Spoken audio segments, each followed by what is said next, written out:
Hello bachcho, let's start with the question. And here the question says that the amount of nutrients such as carbon, nitrogen, phosphorus and calcium present in the soil at any given time is referred as. तो यहाँ पे बोला है कि जब हम soil के बारे में डिस्कस करते हैं, when we talk about this soil, तो सॉइल में क्या प्रेजेंट होता है? ऑब्वियसली न्यूट्रिएंट्स प्रेजेंट होते हैं. तो ये जो सॉइल में गिवन न्यूट्रिएंट्स है वो कौन कौन से हो सकते हैं? कार्बन हो सकता है, नाइट्रोजन हो सकता है, फॉस्फोरस, कैल्शियम, ऐसे बहुत से डिफरेंट कंपोनेंट्स हैं जो क्या करते हैं, सॉइल में प्रेजेंट होते हैं. तो किसी भी any given time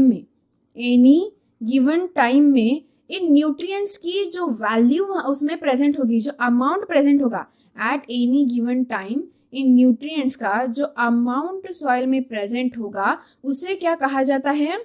so that is called as the standing state. तो उसे कहा जाता है स्टैंडिंग स्टेट.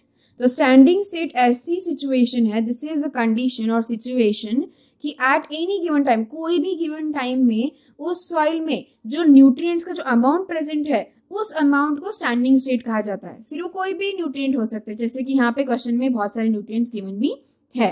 तो एक स्टैंडिंग फैक्टर बहुत इंपॉर्टेंट, स्टैंडिंग स्टेट जो है उसे स्टैंडिंग फैक्टर भी कह सकते हैं.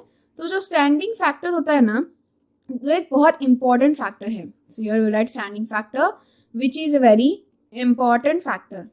ये इंपॉर्टेंट होता है किसके लिए? सॉइल के लिए और क्रॉप्स के लिए भी.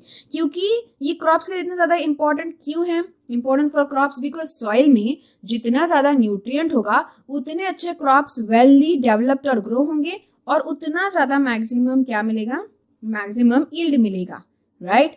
तो यानी कि जितना ज्यादा स्टैंडिंग फैक्टर यानी कि जितना ज्यादा न्यूट्रिएंट का अमाउंट किसी भी गिवन टाइम में प्रेजेंट होगा सॉइल में, उतना क्रॉप्स के लिए अच्छा होता है, क्योंकि उतना ज्यादा मैक्सिमम यील्ड जो है यानी कि प्रोडक्शन जो है वो मिलेगा हमें उस सॉइल से क्रॉप्स के थ्रू, राइट? सो इसीलिए जो स्टैंडिंग स्टेट होता है वो बहुत अफेक्ट करता है. जैसे कि क्रॉप्स के लिए अदर फैक्टर्स भी अफेक्ट करते हैं, सिर्फ स्टैंडिंग स्टेट ही एक फैक्टर नहीं है, अदर भी फैक्टर्स है, जैसे टेम्परेचर हो गया, humidity, moisture.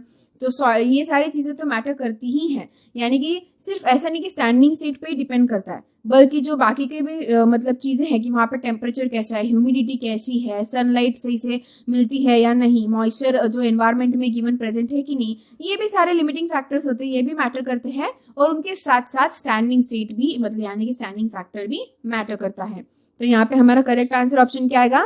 That will be option D. So I hope you got the answer very well. Thank you and all the best.